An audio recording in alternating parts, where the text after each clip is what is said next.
오래전에 그 교회에 참 멋진 분이 한 분 계셨어요. 참 교회 일을 열심히 하셔요. 뭐 주차 안내서부터 해서 여러 가지 교회 일들이 많잖아요. 근데 꼭 사람 손길이 필요할 때는 그분이 꼭 계셔요. 어떻게 그렇게 열정적으로 하시는지 모르겠지만 성도들 사이에서 참 본이 되는 분이었어요. 근데 그분이 이렇게 커피를 한 잔을 마시다가 우연히 이제 그분의 이제 예전 자신이 왜 그렇게 헌신할 수밖에 없는지에 대한 이야기를 할 때 그런 이야기를 하시더라고요. 나는 한번 죽다 살아났다. 네. 한번 사형 선고 받고 죽다 살아났는데 사형 선고 받기 전에는 자기 말에 그래요. 나는 여러분 이해하고 용서하고 들으세요. 예. 이게 제가 그렇게 쓰고 싶어서 한 게 아니라 그분이 이렇게 말했어요. 나는 사형 선고 받기 전에 참 개차반으로 살았다. 예. 자기 삶은 그렇게 평가하더라고요.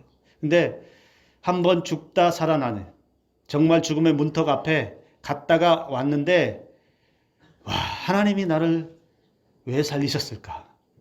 이 생각을 하니까 이제 그렇게 못 살겠대요. 이제는 하나님을 위해서 기쁘시게 하는 일이라면 뭐라도 할 수 있을 것 같아요.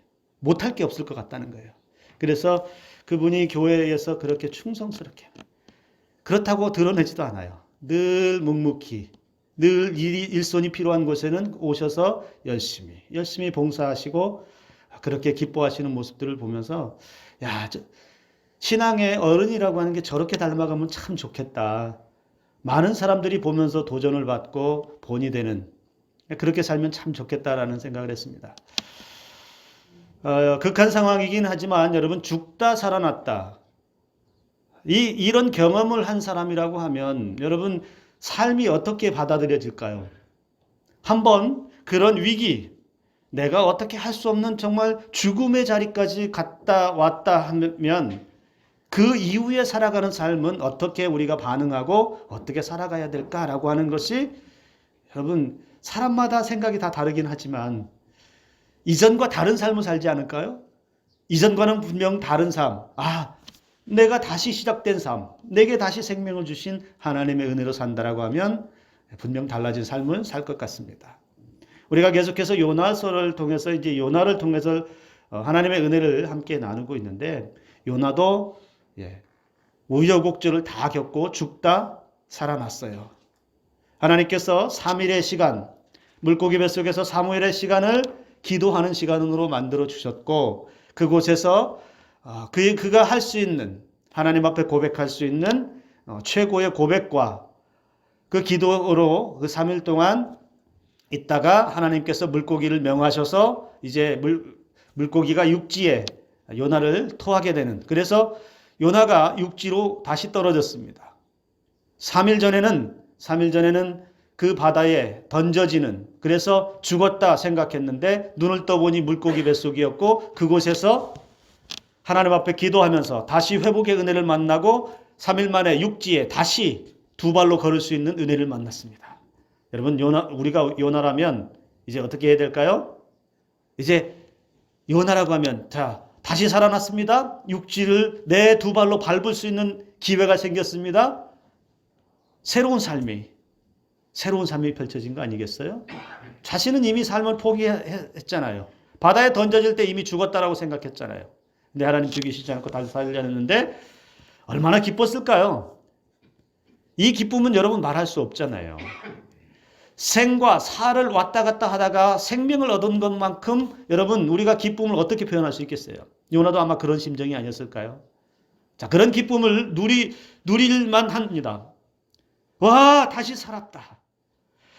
내가 그렇게 간절히 기도해서 하나님께서 살려주셨다. 야, 이제 한번 멋지게 살아봐야지 라고 하는 생각 충분히 가질 수 있습니다. 그런데 여러분 요나가 얼마나 기뻐했는지 알 수 없어요. 얼마만큼 기뻐하고 얼마만큼 좋았는지는 성경에서 표현하지 않습니다. 그런데 2장 끝에서 요나를 육지에 토한 다음에 3장 1절이 시작되면 어떻게 시작되냐면 여호와께서 두 번째로 요나에게 임하니라 이랬어요. 두 번째로 1장에서 한 번 이야기하셨고 물고기 뱃속에 들어간 다음에 다시 육지에 나와서 두 번째로 요나에게 말씀을 하십니다. 요나가 얼마만큼 기뻐했는지 모르지만 그 기뻐하는 그 순간도 지체할 수 없이 그 기쁨을 누릴 시간도 없이 하나님께서 바로 요나에게 말씀하셨다라는 것입니다. 그런데 그 말씀하신 내용은 뭐냐? 1장에서 말했던 니느웨로 가라고 했던 그 니느웨 백성이 죄악 가운데 있어서 심판을 예고하시는 그 명령을 가지고 니느웨 가서 전하라 라고 하셨던 그 말씀을 똑같이 이야기를 하십니다. 요나야, 일어나서 니느웨로 가라. 그 죄악이 크다라고 하나님께서 말씀하십니다. 똑같은 말씀을 두 번째 반복을 하십니다. 요나가 무슨 생각했을까요? 숨 돌릴 틈도 없이 다시 명령하시면서 다시 말씀하시면서 내가 한번 거부했던 그 명령을 다시 주고 있어요. 야, 하나님 참 고집도 대단하시다. 내가 그렇게 싫어했던 것, 죽기보다 싫어했던 것, 또 말씀하셔. 그리고 죽이지도 않으시고 다시 살려내셔서 하시는 첫 번째 하시는 말씀이 똑같은 말씀, 또 가라고 하시는, 참 하나님 대단하시다. 무섭다. 이런 생각 안 들겠어요? 그렇게 싫어했다면 한 번쯤은 하나님이 그래 너 싫어하는구나. 그래 너 이거 하지 마. 너 가지 마. 다른 사람 보낼게. 이렇게도 할 수 있잖아요. 그런데 그 요나, 싫어했던 요나를 다시 니느웨로 가라고 명령합니다. 이렇게 되면 천하의 요나도 하나님의 명령, 두 번째 명령은 거절할 명분이 없습니다. 다시 살아난 기쁨, 다시 회복된 은혜. 그렇지만 하나님의 말씀은 분명합니다. 첫 번째와 두 번째가 분명하고 똑같습니다. 그래서 요나는 이제 거부할 명분이 없어요. 가는 거예요. 그래서 여러분, 요나가 이번에는 하나님의 말씀, 두 번째 말씀하신 것에 반응을 하게 됩니다. 그런데 어떻게 반응을 합니까? 3절에 말씀합니다. 여호와의 말씀대로 일어나서 니느웨로 가니라. 1장 3절에 요나 1장 3절에서는 어떻게 반응했습니까? 일어나서 어디로 갔어요? 도망하려. 여호와의 얼굴을 피하려고 일어나서 다시스로 도망가 버렸어요. 다시스로 도망하려고 욥바로 내려갔다 이렇게 얘기했어요. 그런데 두 번째는 어떻게 반응합니까? 일어나서 니느웨로 갔다 이렇게 이야기합니다. 첫 번째는 도망갔습니다. 그러나 두 번째 다시 살아나서 두 번째 명령했을 때는 이제는 거부하지 못하고 하나님의 말씀대로 일어나서 니느웨로 발걸음을 향했다 이렇게 성경이 기록합니다. 근데 여러분, 요나의 반응이 자, 니느웨로 갔다라고 하는 것까지는 괜찮아요. 별 문제 없습니다. 그런데 가서부터가 이제 요나의 모습이 또 이상해집니다. 여러분, 요나가 니느웨로 가는 그 발걸음 먼저 한번 우리가 상상해 볼까요? 어떤 마음을 가지고 니느웨로 걸어갔을까요?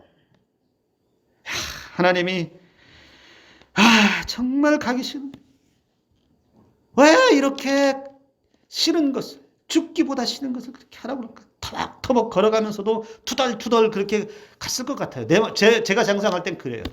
그러니까 안 갈 수는 없고 마지 못해서 그냥 그래 간다 가라면 간다 가서 전하지 뭐. 이런 마음 가지고 가지 않았을까 그런 생각을 합니다. 여러분, 자 니느웨로 갔습니다. 그런데 그 이후의 반응이 요나가 이상합니다. 분명히 말씀대로 순종해서 갔습니다. 그런데 3절과 4절에서 보면 요나가 1장에서 보여주었던 그 어리석음이 다시 나타나고 있어요. 요나가 니느웨로 갔어요. 그런데 여러분, 성경에서 니느웨라고 하는 지역을 이렇게 설명을 해요. 3절 말씀을 보면 사흘 동안 걸을 만큼 큰 성이었다 이렇게 말합니다. 사흘 동안 걸을 만큼 큰 성이었다. 니느웨라고 하는 도시 자체가 매우 크다라고 하는 것을 성경이 암시해 주고 있어요. 그런데 이 니느웨 성을 여러분 한 바퀴 도는데, 그러니까 성 둘레로서 한 바퀴를 삥 도는데 얼마가 걸린다고요? 사흘. 사람의 걸음걸이로 사흘이 걸린다라고 성경이 이야기해요. 여러분, 니느웨 성은 이 고고학자들 발굴에 의하면 이 성의 둘레가 어느 정도냐면 성의 둘레가 약 95km. 제가 95km면 어느 정도 거리인가를 제가 검색을 해서 찾아보니까 여러분, 남원시청에서 어디까지 가는지 아세요? 여수시청까지 가야 돼요. 남원시청에서 여수시청까지 그 거리를 삥 둘러서 가야만 성을 한 바퀴 돈다, 이렇게 말할 수 있어요. 그리고 이 거리가 그러니까 굉장히 크다라는 것을, 이 성이 굉장히 크다는 것을 알 수 있고, 이 성에 사람들이 얼마만큼 사느냐. 여러분, 사장 끝에 가면 좌우를 분별하지 못하는 자가 12만 명이 있다라고 성경에 기록합니다. 하나님이 말씀하셔요. 그런데 이 12만 명은 여러분 좌우를 분별하지 못하는 자라고 얘기했어요. 근데 이 좌우를 분별하지 못하는 자는 어떤 사람들이냐면 당시 어린 아이들이라든지 이런 연약한 사람들이라고 추정하기도 합니다. 그러니까 보통 여러분 장성한 어른이 아니고 어린이들, 대략 한 7세 이하의 그 어린이들, 그러니까 자기 앞가림도 잘 못하는 그런 사람들을 좌우를 분별하지 못하는 사람들이라고 추정하는데, 고대 세계에서 여러분 이 인구를 조사할 때 어린 아이들을 전체 인구의 얼마로 잡냐면 5분의 1, 약 20%로 잡아요.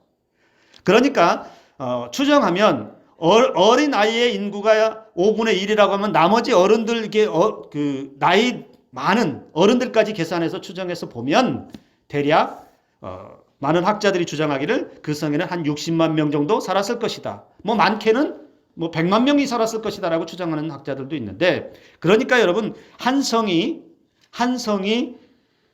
95km 정도의 둘레, 그리고 직선 거리로 가도 약 30km 정도를 가야 하는 그런 거리, 그리고 그 성 안에 대략 60만에서 100만 사이에 산다라고 하면 이 성은 결코 작은 성이 아니라는 거예요.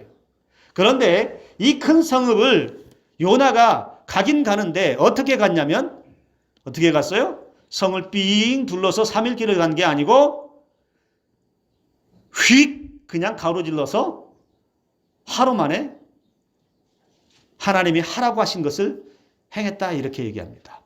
하루 만에 성을 그냥 휙 가로질러서 40일이 지나면 니느웨가 무너집니다. 끝. 이게 다예요. 그러니까 요나가 순종을 하기는 했지만 어떻게 순종을 했냐면 우리식으로 얘기하면 날림으로, 대충, 마치 못해서, 거부는 할 수 없으니까 쓱 지나가면서 그렇게 전하라고 한 거, 그것만 쓱 전하고 끝났다라는 것을 알 수 있습니다. 그러니까 하나님의 명령 앞에 정상대로 그대로 순종해서, 온전하게 순종해서 성을 삥 둘러서 니느웨 백성들, 모든 백성들이 들을 수 있도록 하나님의 메시지를 전한 게 아니고 그냥 쓱 지나가서 하기 싫은 거 대충 그냥 전하고 하라는 대로 다 했다, 이렇게 했다는 것이죠. 요나의 이 모습을 보면 여러분 어떤 모습이 느껴지십니까? 요나의 이 모습을 보면 영혼에 대한, 한 영혼에 대한 사랑함도 없고요. 하나님에 대한, 하나님이 그 명령하신 하나님에 대한 그 마음도 없고요. 긍휼함도 없고요. 명령하신 명령자에 대한 사명도 없어요. 여전히 요나는 자기 고집과 자기 편견만 그 안에 가득합니다. 내키지 않아요. 그리고 니느웨 백성은 역사적으로나 민족적으로나 보면 그 백성들은 절대 구원받으면 안 되는데 왜 구원의 메시지를, 심판의 메시지를 그들에게 전하라고 하느냐? 이해할 수 없는 거죠. 그러니까 요나의 이 순종은 하기는 하지만, 하나님 가라고 하니까 가기는 하겠지만, 전하라고 하니까 전하기는 하겠지만, 아직도 내 마음속에서는 내키지 않는 것 때문에, 아직도 내 마음속에서는 내 신앙의 고집과 편견 때문에 온전하게 순종하는 그 모습은 보이지 않는다라는 것이죠. 이 신앙의 삶에서요, 여러분, 참 무서운 것 중에 제가 늘 강조하죠. 무서운 것 중에 하나가 대충이라고 하는 것, 적당이라고 하는 것. 하나님의 은혜 앞에 여러분 대충 서 있다? 하나님의 명령 앞에 내 생각 때문에, 내 고집 때문에 적당히 행한다? 여러분, 이거 경계하셔야 된다는 거예요. 목회자들이 저는 다 그렇다라고 저는 믿어요. 목회자들이 가장 힘든 게 여러분 뭐라고 생각하세요? 가장 힘든 게 주일 설교 준비하는 거예요. 물론 새벽도 수요일도 다 마찬가지예요. 설교를 준비하다 보면 어떨 때는 말씀을 가지고 읽다가 묵상해도 도무지 생각이 안 날 때가 있어요. 어떨 때는 토요일 저녁까지는 이게 원고가 다 끝나야 그 저녁이라도 원고 한번 보고 주일에 돼서 그래도 그 원고를 한번 더 보고 해서 익숙해져서 올라와야 되는데도 어떨 때는 내가 무슨 말씀을 전해야 되는지 도무지 안 나올 때가 있어요. 새벽에 주여 말씀 좀 주세요 해도 하나님이 아무 말씀을 안 하시고 응답을 주시지 않으면 어떨 때는 끙끙댈 때가 있어요. 그런데 여러분, 목회자들이 저뿐만 아니라 다른 목사님들도 다 그럴 거라고 저는 믿고, 그런데 말씀을 생각나지 않는다고 만약에 대충 준비한다, 그냥 적당히 알아서 이쯤 하면 되겠지, 아이 성도들 뭘 알겠어, 이런 생각을 가지고 준비한다면 어떻게 되겠습니까? 영혼이 여러분 영양실조 걸려요. 성도들 영혼이 영양실조 걸릴 수 있다는 거예요. 그렇게 하면 하나님께서 목회자들에게 책임을 묻습니다. 여러분, 그렇다면 제가 제 이야기를 해서 죄송한데 저를 위해서 여러분들 많이 기도해 주시길 바랍니다. 말씀이 고갈되지 않도록, 말씀에 매임해서 소홀히 하지 않도록, 대충 하지 않도록 여러분 기도해 주시길 바랍니다. 여러분, 오늘 요나를 다시 한번 보면 요나가 하나님께서 왜 그렇게도 니느웨로 가라고 하셨는지, 왜 그 물고기 뱃속에서 기도할 때에 그리고 바다에 던져질 때에 죽이지 아니하시고 다시 살려내셨는지, 왜 요나에게 삶의 기회를 다시 부여해 주셨는지 요나가 깨달아야 했어요. 이 깨달음이 없으니까, 명령이 주어져서 거부할 수 없으니까 마지못해서 그냥 그렇게 대충 하는 순종을 보인다라는 것이죠. 여러분, 왜 요나에게 기회를 주셨을까요? 왜 요나에게 삶의 기회를 허락하셨을까요? 왜 요나에게 다시 니느웨로 가라고 하는 걸 재차 명령하셨을까요? 우리는 이걸 한번 봐야 돼요. 하나님을 놓친 사람이, 하나님의 은혜를 놓친 사람이 다시 하나님을 붙들 수 있는 기회를 주셨다는 겁니다. 하나님으로부터 어긋난 신앙에서, 하나님과 멀어진 신앙에서 다시 하나님께로 돌아올 수 있는 기회를 그의 생명과 함께 주셨다는 거예요. 자기 편견과 고집을 무너뜨릴 수 있는 기회를 주셨다는 거예요. 하나님의 사랑과 구원의 열정에 대한 그 회복을 하나님이 물고기 뱃속에서 토해내면서 생명을 연장시켜 주시면서 요나에게 주셨다는 것을 요나는 깨달았어야 된다는 겁니다. 단순히 생명만 주신 것이 아니라는 거예요. 여전히 자기 고집 버리지 못하고, 여전히 자기 생각 버리지 못하고, 여전히 어긋난 신앙에서 돌아오지 못하는 그 신앙 그대로 방치한 대로 생명을 주신 것이 아니고, 신앙의 사람, 하나님의 사람이 하나님께로 다시 돌아올 수 있고 하나님의 사명을 다시 붙들 수 있는 은혜의 기회를 주신 것을 요나는 깨달았다는 겁니다. 그런데 요나가 어느 것 하나도 붙잡지 못했어요. 어느 것 하나도 붙잡지 못하고 여전히 자기 방식만 남아있어요. 자기 고집만 남아있어요. 그래서 마지못해서 순종하는 부끄러움, 신앙의 부끄러움만 요나에게 남아있습니다. 우리가 신앙생활을 하지만 여러분, 신앙생활, 편하게 신앙생활 하려고 하면 매우 위험해집니다. 하기 싫은 것 안 하고, 불편한 것 피해 다니고, 마음에 내키지 않으면 내가 아닌 다른 사람이 했으면 좋겠고, 아무것도 안 하면 편하지요. 내가 원하는 것만 하면 되게 편하게 신앙생활 할 수 있습니다. 그런데 여러분, 그렇게 신앙생활에서는 하나님의 은혜를 맛볼 수 없습니다. 그렇게 해서는 하나님의 위대한 역사에도 쓰임받을 수 없습니다. 그렇게 해서는 편한 대로만, 좋은 대로만 신앙생활에서는 어디에서도 하나님을 만나기 어렵습니다. 우리의 삶의 자리에서 여러분, 때로는 말씀 때문에 불편하고 때로는 말씀 때문에 힘들어도 하나님의 은혜를 붙잡고 있다면, 그 말씀대로 순종하고 살아간다면 하나님께서는 저와 여러분들을 통해서 놀라운 일들을 행하시고 크신 은총으로 갚아주신다는 것을 여러분 기억하시기 바랍니다. 요나는 니느웨로 가는 것이 힘들었고 불편했습니다. 그리고 니느웨에 가서 하나님의 말씀을 전하는 것이 의미 없는 일이라고 생각했어요.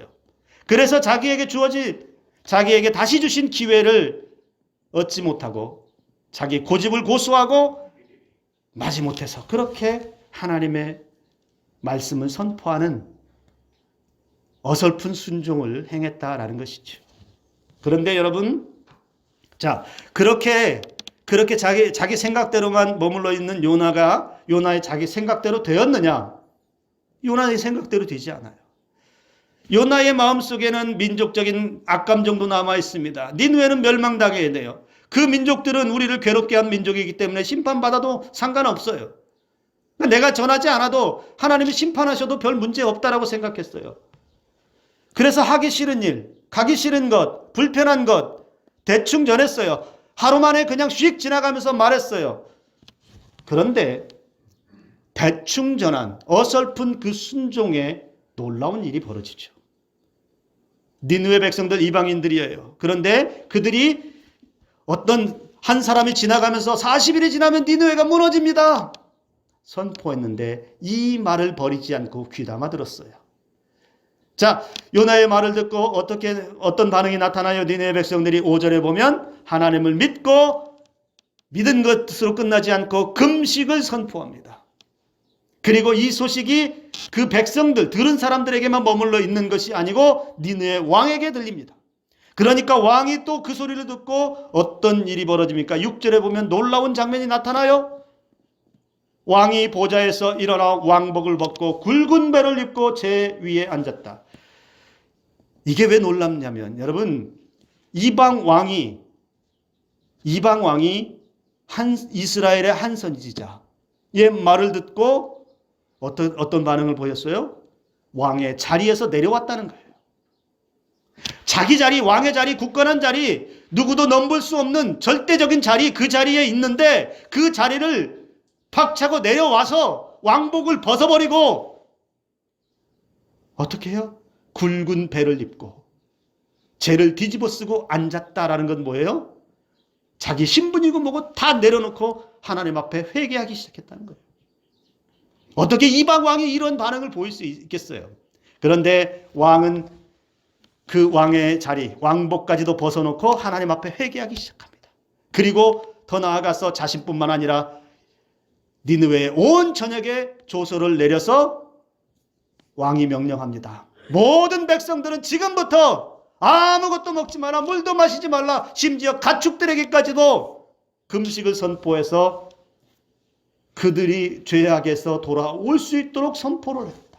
그러니까 모든 백성들이 다 금식하고 심지어 짐승에게, 가축에게까지 아무것도 먹이지 않고 금식 기도하면서 회개하는 역사가 니느웨 땅에서 일어났다는 거예요. 이걸 요나가 기대했을까요? 이건 기대하지도 않았어요.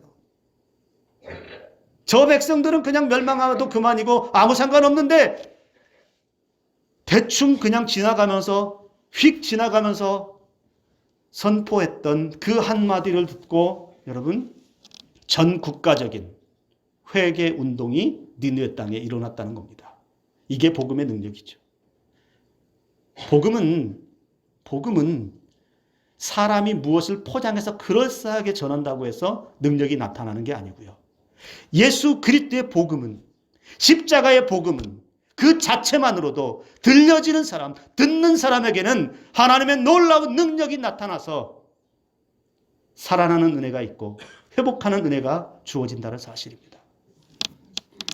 니느웨 왕과 백성들은 요나의 말을 듣고 하나님을 믿었습니다. 회개를 했습니다. 그들이 손으로 행한 각기 죄악에서 돌이켰습니다. 그러니까 10절 말씀 보세요. 하나님이 그들이 행한 것, 회개한 것, 곧 악한 길에서 돌이켜 떠난 것을 보시고 하나님의 뜻을 돌이키사 그들에게 내리리라 말씀하신 재앙을 내리지 아니하시니라. 원래 메시지는, 요나의 메시지는 40일이 지나면 니느웨가 무너지리라 였습니다. 그런데 하나님이 취소했어요. 취소. 재앙을 취소했어요. 심판을 취소했어요. 니느웨 백성들이 하나님 앞에 보인 반응을 보고서 하나님이 뜻을 돌이켜서 그 백성들을 재앙 가운데 두지 아니하시고 그들을 구원하시는 은혜를 베풀어 주셨다는 겁니다. 하나님께서 요나를 왜 그토록 집요하게 그렇게 보내려고 하셨을까요? 니느웨 백성들, 타락한 백성들, 이스라엘 민족들을 괴롭혔던 그 백성들, 그들이 뭐가 그렇게 중요하다고 요나를 그렇게 보내야만 했을까요? 여러분, 우리가 기억해야 하는 게 있어요. 이 땅에 살아가는 하나님의 백성들만 구원받아야 하는 게 아니고요. 이 땅에 있는 모든 사람들은 다 구원받아야 됩니다. 하나님의 구원에서 제외될 한 사람도 없어요. 구원 못 받을 사람이 없다는 거예요. 그 사람이 흉악한 죄인이라고 하더라도 언제라도 그 사람도 예수 그리스도의 십자가의 은혜를 받아들이고 믿음을 통해서 예수 그리스도의 은혜를 통해서 구원 받아야만 됩니다. 하나님께서 니느웨를 왜 그토록 가라고 하셨을까? 그 니느웨 땅에는 요나가 생각하기엔 다 멸망받을 백성들밖에 없는 것처럼 보이지만 다 심판받아서 저 니느웨 성도 무너져야 되겠다라고 생각했을지 모르지만 하나님 보시기에는 그 땅에도 하나님의 백성이 있다는 겁니다. 구원받아야 할, 하나님의 은혜를 받아야 할 백성들이 있다는 거예요. 그래서 요나라고 하는 한 사람을 통해서 시급하게 가서 하나님의 메시지를 전하라고 하는 명령이 주어졌다는 거예요. 그런데도 하나님의 그 마음을 발견하지 못한 요나는 그 명령에 순종하지 못하고 도망다니거나 겨우 살려내니까 마지못해서 대충 그렇게 전하는 어리석음을 보였다는 거죠. 여러분, 우리는 요나를 통해서 행하시는 하나님의 은혜의 역사들을 보아야 합니다. 하나님은 구원받을 한 사람을 위해서 누군가를 사용하시고 한 사람의 구원받을 영혼이 있다면 하나님의 백성 그 누군가는 가서 그에게 복음을 전해야 한다는 거예요. 그것이 내가 원하는 일이 아니고 그것이 내가 원하는 사람이 아니고 내가 꺼리끼는 사람이라 할지라도 하나님께서 그의 영혼에게 복음을 전해라. 그의 영혼에게 십자가의 은혜를 말해주어라. 명령하신다면 우리는 가야 합니다. 하나님의 마음이 그 한 영혼의 구원받음에 있다라는 사실을 여러분 우리가 결코 잊어서는 안 됩니다.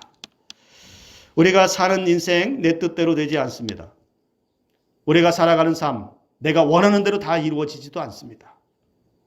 특별히 신앙의 사람들은 우리가 살아가는 삶의 자리에서 하나님의 뜻을 이루며 살아야 됩니다.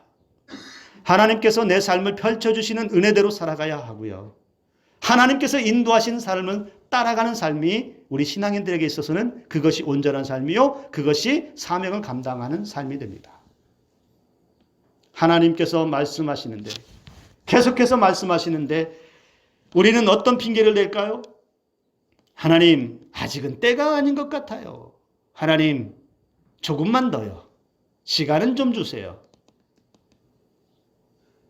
교회에서 충성하고 여러 가지 일들로 충성하고 복음을 위해서 헌신해야 될 그리스도인들이 가장 많이 되는 것, 내 때가 아닙니다. 아직 시간이 안 됐습니다. 아직 내 삶에서 준비가 안 됐습니다. 조금만 더요. 조금만 더요. 이건 우리의 핑계예요. 그 우스갯소리로 그런 이야기 하시는 분들이 계시죠? 마지막 때에 주님이 부르시면 가자! 가자! 주님이 부르시면 그때 주님 잠깐만요. 아직 시간이 안 됐거든요. 5분만 기다려주세요. 10분만 기다려주세요. 잠깐만요. 이것 좀 하고요. 그렇게 핑계댈 수 있겠냐는 것이죠. 여러분, 하나님께서 우리에게 말씀하신 은혜를 니느웨 백성들과 같이 있는 그대로 듣고 순종하고 하나님의 말씀하신 대로 행하는 은혜의 역사가 저와 여러분들께 있기를 소망합니다. 그래서 하나님의 은혜의 역사가 저와 여러분들 통해서 누군가에게도 전해지고 저와 여러분들 통해서 하나님의 일하시는 은혜의 그 기쁨들을 마음껏 살면서 누리며 살아갈 수 있기를 주님의 이름으로 축복합니다. 요나를 보면서 여러분 이렇게 이야기할 수 있어요. 여러분 물고기 뱃속에 2장에서 기도했던 거 기억나시죠? 그가 얼마나 간절히 기도했는지, 그리고 그가 얼마나 그곳에서 기도했던 내용들이 정말 구구절절하고 하나님 마음을 움직일 만큼 기도했는지 알 수 있어요. 그런데 기도하고 난 사람이, 그렇게 절절하게 기도하고 은혜 받고 살아난 사람이 반응하는 것이 대충 순종해? 야, 기도한 사람이 그 정도밖에 안 돼? 그렇게 간절하게 기도해놓고 그렇게 하나님의 은혜를 구해놓고 내가 주님 여호와를 생각만 해도 하나님이 내게 응답하셨다라고 기도한 사람이, 주의 목전에서 쫓겨났을지라도 주의 성전을 바라보겠다고 한 사람이 하나님의 말씀하는데 대충 순종해? 어떻게 신앙인이 그렇게 할 수 있냐라고 우리는 생각할 수 있는데, 어쩌면 이 모습 가운데 우리의 모습이 있다면, 기도는 열심히 하는데 신앙생활은 나름대로 열심히 하는데 혹여나 어설프고 대충적이고 적당히 순종하고 신앙생활하는 모습이 우리 안에 조금이라도 있다면 여러분 오늘 이 시간 완전히 돌아서는 은혜가 있기를 주님의 이름으로 축복합니다. 하나님이 왜 그렇게 요나를, 그렇게 싫어하는 요나를 쓰실까요? 고집불통, 도저히 안 될 것 같은, 도저히 사람의 생각으로는 변화될 것 같지 않은 이 요나를 하나님이 꺾으시기까지 하면서 쓰실까요? 여러분, 나는 못한다고 해도, 나는 핑계댈지라도 하나님은 일하십니다. 내가 고집을 꺾지 못하면, 내 기질을 죽이지 못하면, 내 승질을 죽이지 못하면 하나님은 그것을 꺾어서라도 죽여서라도 하나님의 사람으로 쓰신다는 사실을 기억하시기 바랍니다. 그러니까 우리가 기억할 것은, 내가 스스로 하나님 앞에 죽어지고 내가 스스로 하나님 앞에 엎드리고 먼저 하나님 앞에 고개 숙여서 하나님 쓰시면, 말씀하시면 순종하고 일하겠습니다. 하나님이 꺾기 전에 내가 알아서 순종의 자리로 나아가는 은혜가 있기를 주님의 이름으로 축복합니다. 제가 청년 시절에요, 목회에 대한 꿈을 가지고 기도하다가 공부를 시작해야 되는데 안 돼요. 상황이 안 돼요. 공부를 다시 시작해야 되는데 공장 생활하면서 밤에 공부하고 이게 시간을 낼 수가 없어요. 아니 불가능해요. 거의. 매일 야근해야 되거나 일이 많거나 그러면 그걸 말해야 되는데 들어줄 사장님도 없고, 그런데 늘 공부해야지 아이고 난 목사가 꿈이라고 기도했는데 해야지 하면서 시간이 그냥 1년 2년 그렇게 지나가 버렸어요. 근데 청년부를 담당하고 있던 목사님이 그때 청년부 예배 가운데 이 말씀하십니다. 왜 여러분은 할 수 있는데, 하나님이 할 수 있도록 도와주실 건데 왜 생각 속에서만 해야지 생각만 하고 있고 왜 하지 않느냐? 왜 기도만 하고 있고 왜 멈칫하고 있고 행하지 않느냐라고 그때 설교하셨어요. 그때 저에게 주시는 마음은, 이건 나에게 하시는 말씀이다. 제가 그랬어요. 멈칫. 해야지 했다가 멈칫하고 해야지 했다가 멈칫하고 그렇게 1년, 2년, 3년 그렇게 시간이 흘러가고 있었어요. 근데 그렇게 하고 또 잊어버렸어요. 또 지체했어요. 그런데 그 해에 여름 수련회 때 갔는데 똑같은 말씀하셨어요. 왜 자꾸 멈칫거리냐는 거예요. 왜 안 하느냐는 거예요. 물론 그 목사님은 저한테 하신 얘기가 아니에요. 청년들 전체에게 하신 얘기예요. 제가 그때 수련회 때 그 똑같은 말씀을 듣고 충격받고 바로 목사님 찾아가서 목사님 나 지금부터 공부할 건데 일하면서 공부할 수 있도록 기도해 주세요. 그리고 바로 월요일 날 출근해서 사장님 찾아가서 이야기했어요. 나 공부해야 된다. 근데 놀라운 일이 벌어졌어요. 흔쾌히 허락하셨어요. 남보다 1시간을 일찍 끝내게 하시는 특별한 은혜가 있었어요. 그리고 그때부터 공부를 시작해서 오늘 여기까지 왔습니다. 아멘. 여러분 마음속에 하나님의 어떤 말씀이 들려지세요? 순간마다 하나님께서 반복해서 하시는 말씀이 있다면 그 말씀에 귀를 기울이시기 바랍니다. 왜 하나님께서 내가 그토록 싫어하고 내가 그토록 불편해하고 내가 그토록 어려워하는 말씀을 계속하실까? 왜 내게 큰 은혜를 주셔서 다시 살 기회를 주셔서 하나님께서 오늘 여기까지 인도하셨을까? 늘 기억하면서 내가 오늘 하나님을 위해서 무엇을 해야 하는가? 내가 내 삶의 방향을 어디로 향해야 하는가? 늘 기억하며 살아가는 저와 여러분들이 될 수 있기를 주님의 이름으로 축복합니다. 하나님은 그러면 저와 여러분의 삶의 자리에서 풍성한 은혜의 삶으로 인도해 주실 줄로 믿습니다. 그 은혜를 가지고 어설픈 순종보다 더 크신 은혜를 바라보면서 이번 한 주간도 승리하는 삶이 될 수 있기를 주님의 이름으로 축복합니다. 기도하겠습니다.